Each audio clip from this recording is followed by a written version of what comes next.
the Southern Ohio Farm Show. This is Gigi Neal of OSU Extension in Claremont County, Agricultural and Natural Resources Educator.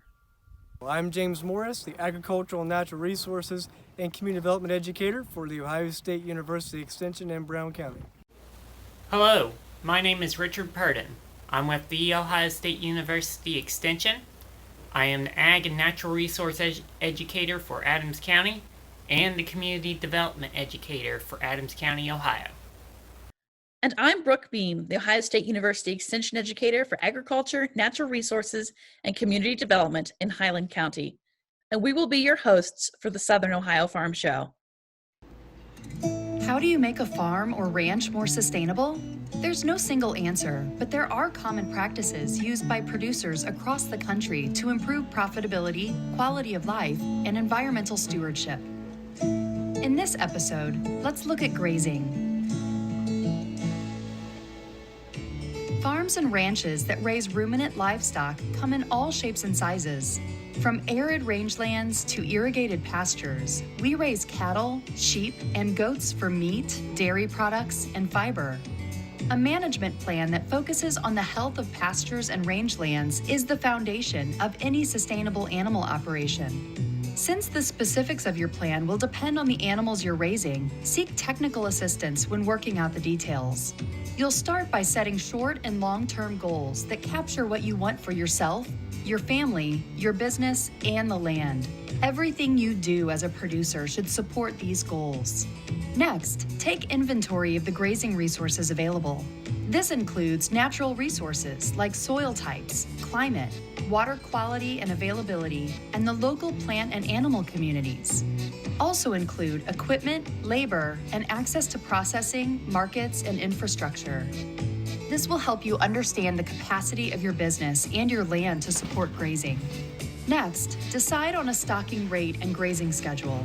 You want to meet your goals while keeping the right number of animals on a piece of land for the right amount of time.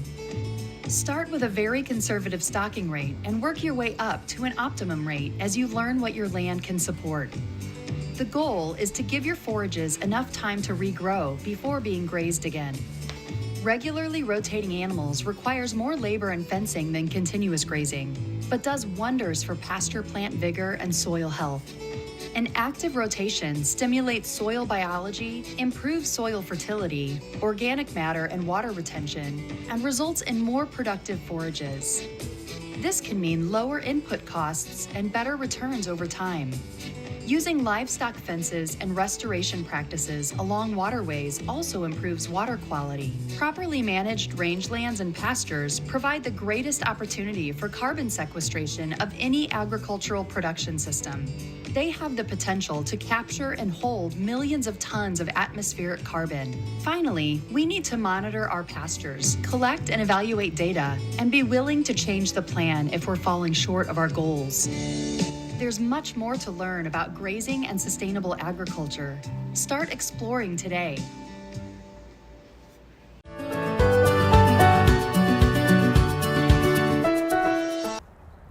Hello again, I'm Dave Apsley. I'm a forester and a natural resources specialist with Ohio State University Extension. Today I'm joining you from Jackson, Ohio, and I'm at Eddie Jones City Park, which is along the banks of Salt Lick Creek. I'd like to introduce you to river birch. River birch is very well named because it typically occurs along the banks of rivers or streams or in low-lying areas like where I'm standing. It is native to the south central part of Ohio, and it's also much more common as you go further south in the country. So river birch is alternate. Leaves and buds are on alternate sides of the twig. Like a lot of birch, when the buds first break, you might find the leaves in little pairs. But again, the buds and leaves alternate sides of the twig. These leaves are kind of unique in that they're about an inch to an inch and a half, maybe an inch and a half to 3 inches in length. These are just breaking buds, so they're not quite that large. But they have a distinct base that's about 90 degrees or larger. But it's not rounded like most leaves. They actually come to a nice obtuse angle, about 90 degrees or greater. And then when we look at the margin of the rest of the leaf, and it's generally egg-shaped, it has teeth and they're actually doubly serrate. So you're going to have larger teeth with small fine teeth along the edge of this leaf margin. Leaves are somewhat light green in color. They're a little bit paler, maybe a little bit hairy on the underside. Twigs are an orange-brown color. They may have a little bit of hairiness to them, but you also see some white dots or lenticels on the twigs. These trees right now are actually producing these flowers or getting ready to produce fruit.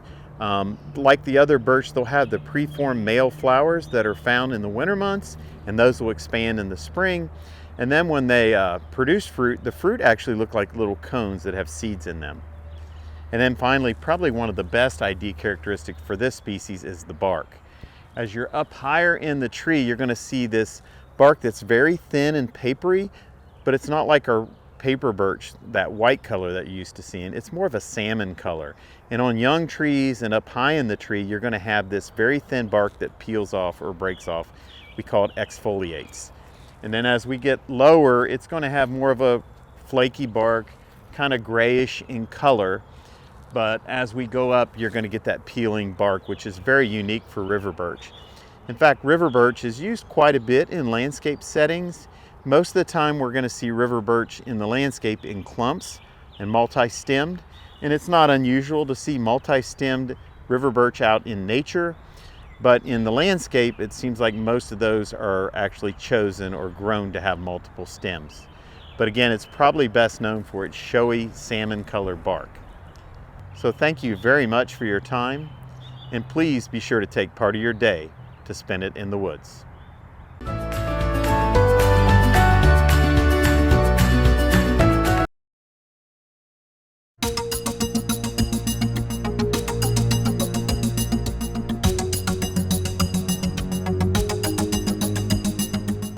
I'm Don Masterson, and I've been farming about 50 years.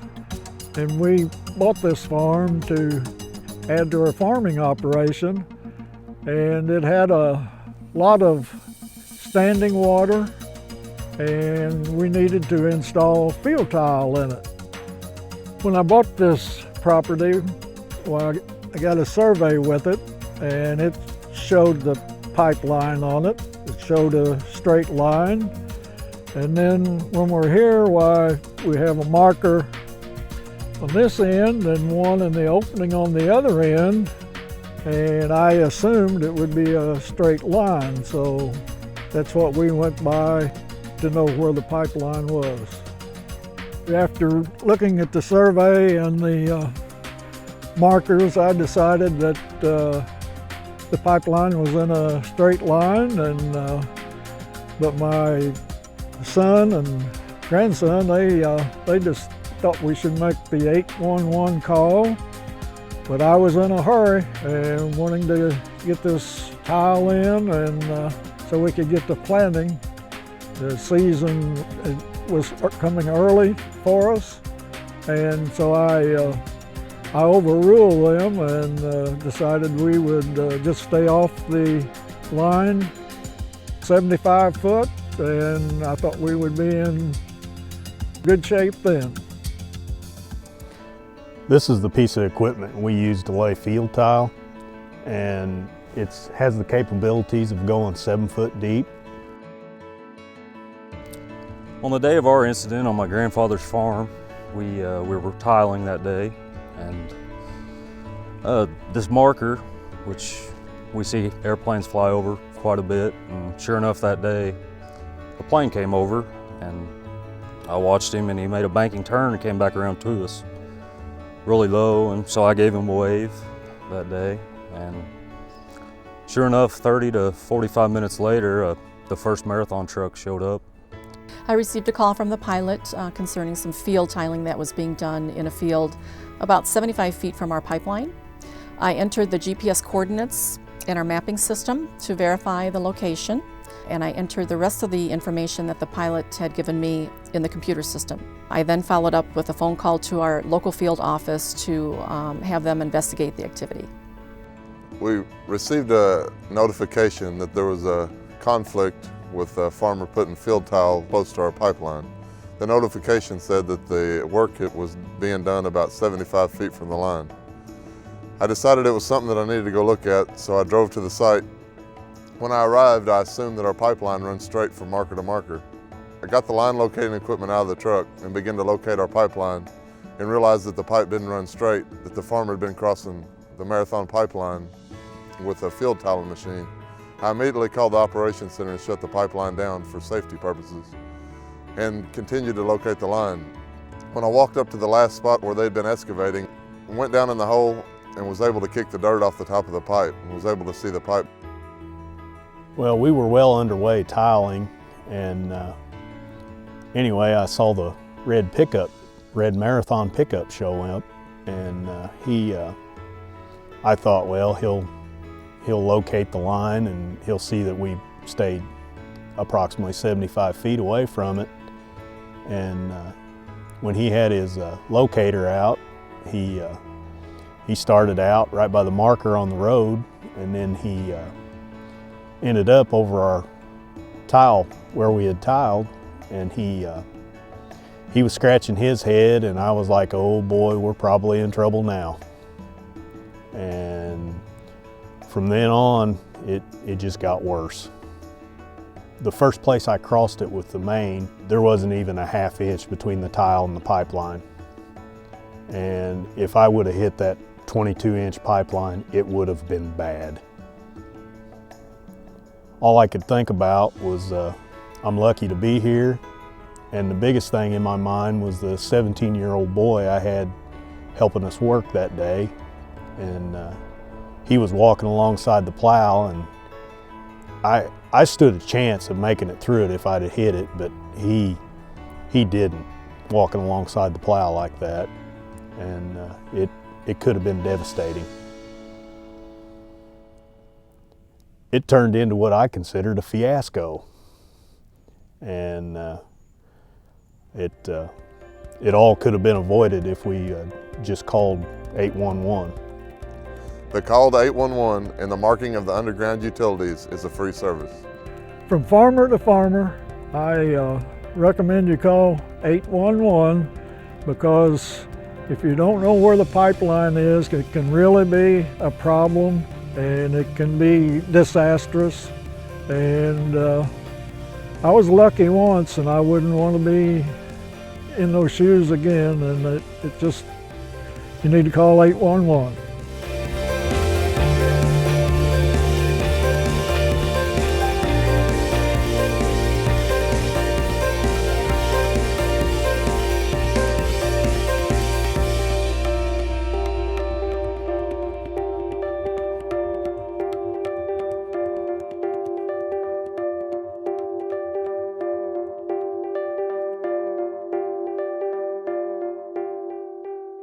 Hello, my name is Richard Purdin with OSU Extension. I'm the Ag and Natural Resource Educator and Community Development Educator for Adams County, Ohio. And today we're out in the pasture. Beautiful day here on June 16th, 2021. And today I want to talk a little bit about our friend fescue. So here in southern Ohio and northern Kentucky, we are often referred to as the fescue belt, because Kentucky 31 fescue grows in a wide array of places. But here in southern Ohio, it is one of the main forages out in our pastures. Today I want to talk about how we should manage tall fescue, or the old Kentucky 31 fescue, or how should we manage any kind of forage during this time of year. So, the middle of June, where our days are getting longer, the daytime temperatures are getting hotter, so this means that most of our pasture, cool season pasture grasses such as tall fescue, perennial ryegrass, orchard grass, bluegrass, they're all slowing down. That means we're getting close to the summer slump season, which is basically when our cool season grasses actually slow down in growth and go dormant to survive the summer heat and dryness. Kentucky 31 fescue is a great forage. It can produce a lot of yield. It can produce a high quality crop if harvested at the right time or grazed at the right time. It's very resistant to drought. It's very hardy to different soil types. It'll grow in wet soils, thin soils, poor soils, acidic, low nutrient levels, you name it, it grows there. So how do we manage just fescue to get the best bang for our buck out of it? Fescue has one problem. It has a fungus that has a nice relationship with it. It's called endophyte. The endophyte fungus is throughout the whole plant. The stems, the leaves, but the most toxic part of the endophyte, or the majority of the endophyte, can be found in the seed head, right in the seed. So to make sure, and the importance of this is endophyte, it can create what we call toxic alkaloids, which basically limit or restrict blood flow throughout the livestock's body.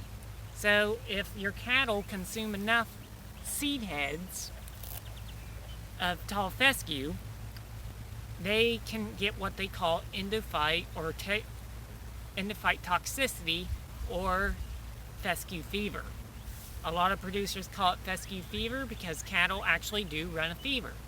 And when they run a fever, you'll see them standing out on a nice day in a mud hole or in a pond or in the trees, when you would think they would be outside in the sun grazing, or on a nice day, cool day, they should be grazing. A lot of times cattle will not lose their rough hair coat, their winter hair coat. So cattle will keep that rough hair coat on, making their body temperature even higher. Sometimes they can lose their tail switches. Sometimes they can lose their hooves if the fever gets high enough. It can also reduce the ability of the animal to reproduce, get bred back. And that means money out of your pocket as a beef producer. We want to make sure those females get bred back, and if the only thing we have to do is manage our pastures correctly to do so, why not? So how do we manage the fungus? Well, so the endophyte fungus is actually a good thing for fescue. It makes it resistant to drought. It makes it hardy. It makes it a good forage. It's just how we manage it is important. There's some key ways we can do this. We can bush hog the pasture or clip it with any kind of mower. You want to make sure you clip off the seed heads before they actually go to seed. If you're wanting to reseed your pasture, you can wait until the seed heads have fully developed if you want more fescue, and then bush hog it. But the reason for doing this is this stimulates the plant to make more vegetation. There's less endophyte fungus in the leaves in the lower part of the plant. So if we can clip off the top of the head with some type of mower, that'll make that plant say, I want to produce more forage rather than seed, and go back into the vegetative state. The next thing we can do is renovate our pastures. If you don't want Kentucky 31 at all, I will say good luck, because the seed bank is full of Kentucky 31 fescue seed, and eventually it will creep back. But there are some things that we can do. We can actually reseed our pastures or interseed our pastures with endophyte friendly fescue or endophyte free fescue. Novel fescue is becoming very popular, where we actually have fescue that has friendly endophyte that does not affect the livestock. Or we can do another simple thing, and that's interseed other forages. If we have a diverse amount of forages out in the pasture, then most likely the result of endophyte fever or fescue toxicity will be reduced. A good one to interseed into pasture is red clover. Red clover can reduce the effects of the endophyte fungus. So frost seeding or interseeding with a drill in the fall can be a good way. Frost seeding during late winter, early spring is another good way to get red clover established. If you have any questions on managing red or fescue, just give me a call, 937-544-2339. Everybody enjoy this day and happy grazing.